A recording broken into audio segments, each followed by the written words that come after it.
Hi everyone, ముస్లిం స్టైల్లో old స్టైల్లో bagara rice ఎలా చేయాలో చూసేద్దాం వచ్చేయండి. ఫస్ట్ స్టవ్ ఆన్ చేసుకొని పాత్ర పెట్టేసుకున్న తర్వాత ఆయిల్ వేసేసుకోవాలి. ఆయిల్ లైట్గానే వేసుకోవాలండి. అందులోకి పచ్చిమిర్చి అవి వేగినటువంటి వెంటనే సన్నగా తరిగి పెట్టుకున్నటువంటి ఆనియన్స్ వేసేసుకోవాలి.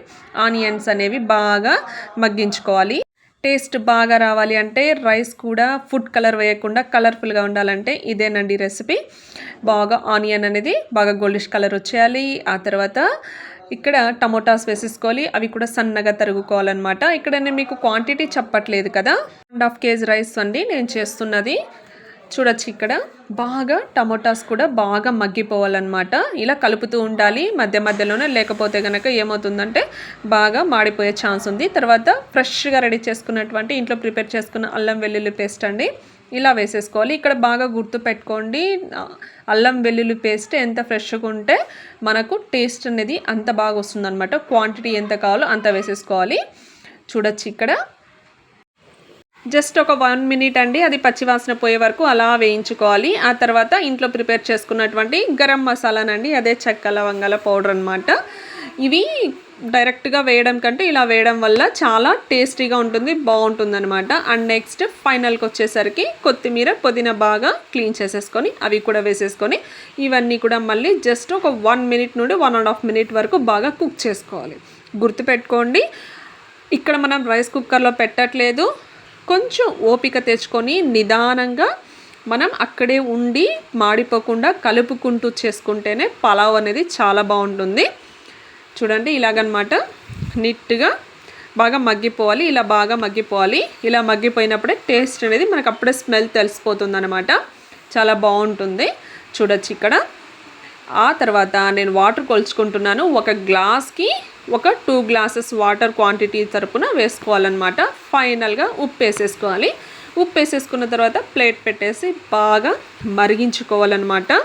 కుక్కర్స్ వచ్చేసిన తర్వాత ఎలా మరుగుతుంది అనేది కూడా తెలియనట్టుగా రైస్ ప్రిపేర్ అయిపోతుంది కదా, అలా లేకుండా ఇప్పుడు మనం చూద్దాం. చూడండి ఇక్కడ ఎంత కలర్ఫుల్గా మనకు కనిపిస్తుందో.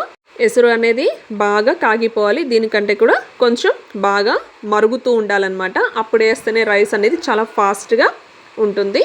కాంబినేషన్ బోటి వేసుకొని గోంగూర చట్నీ చేసుకుంటే సూపర్ ఉంటుంది అనమాట.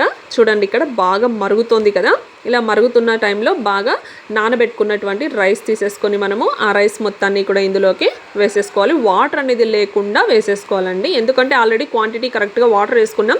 మరి ఎక్కువ వాటర్ అయిందనుకోండి బాగోదనమాట. రైస్ మొత్తం వేసేసిన తర్వాత మొత్తం ఒకసారి మిక్స్ చేసేసుకోవాలన్నమాట. మిక్స్ చేసేసుకొని మీడియం ఫ్లేమ్లోనే పెట్టుకొని ప్లేట్ పెట్టేసుకోవడమే. ముస్లిమ్స్ ఇళ్ళల్లో టేస్ట్ చాలా బాగుంటుంది అంటారు. ఇదేనండి టెక్నిక్, ఏం లేదనమాట.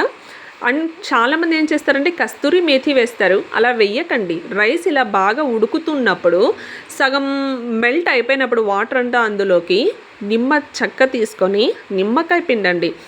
మనకు మెంతాకు దొరుకుతుంది కదా, అది మెంతాకు కూడా కొద్దిగా పచ్చిదే వేయండి. అప్పుడు ఆ టేస్ట్ అనేది చాలా చాలా బాగుంటుంది అనమాట. అవి రెండు. అలాగే నేను నెయ్యి కూడా వేసానండి, ఆ వీడియో ఎక్కడో మిస్ అయిపోయింది. ఇవి మొత్తాన్ని కూడా ఒకసారి బాగా మిక్స్ చేసేసుకోవాలన్నమాట. గుర్తుపెట్టుకోండి, ఎక్కువసార్లు కలపకూడదు. దానివల్ల ఏమవుతుందంటే రైస్ అనేది పొడి పొడిగా లేకుండా బాగా ఇదైపోయే ఛాన్స్ ఉందన్నమాట. చూడొచ్చు వాటర్ కంటెంట్ ఇంకా ఎక్కువగా ఉంది కాబట్టి నేను ఇలా కలుపుతున్నాను, ఒకసారి మొత్తం మిక్స్ చేస్తున్నాను. అలా చేయకపోతే ఏమవుతుందంటే కింద ఉన్నటువంటి రైస్ బాగా ఉడికిపోయి పైన ఉన్న రైస్ ఉడకకుండా ఉండే ఛాన్సెస్ ఉంటాయి. ఇలా మిక్స్ చేసుకున్న తర్వాత ప్లేట్ పెట్టేసుకోవడమే. ఇక్కడ చిన్న టెక్నిక్ చెప్తానండి మీకు. ఏంటంటే చాలామంది రైస్లో ఉన్న వాటర్ అయిపోయాయి అనేసి రైస్ ఇంకా ఉడకలేదని లాస్ట్లో ఏం చేయాలని టెన్షన్ పడుతుంటారు. అలాంటి వాళ్ళు ఏం చేస్తారంటే ఒక కాటన్ క్లాత్ తీసుకొని ఆ ప్లేట్లో తడిపేసి ఆ ప్లేట్ మొత్తానికి వేసి ఈ రైస్ బౌల్ పైన కనుక ఈ బౌల్ పైన పెట్టినట్లయితే కనుక బాగా తొందరగా రైస్ ఉడికిపోయే అవకాశం ఉంటుందన్నమాట. చూడండి ఇక్కడ ఎంత పొడి పొడిగా ఎంత కలర్ఫుల్గా పలావ్ కనిపిస్తుంది కదా మనకు. అంతేనండి, చాలా సింపుల్, చాలా అంటే చాలా సింపుల్. అసలు చేయడం రాని వాళ్ళు కూడా ఈజీగా చేసేసుకోవచ్చు. మన గుమగుమలాడే పలావ్ అనేది రెడీ అయిపోయింది. ఇంకా తీసుకొని సర్వ్ చేసుకోవడమే. ఫైనల్గా ఉడికిందా లేదా అనేసి జస్ట్ ఒక మెతుకు తీసుకొని పట్టుకొని చూస్తే మనకు తెలిసిపోతుంది. Please like and share and subscribe to my channel.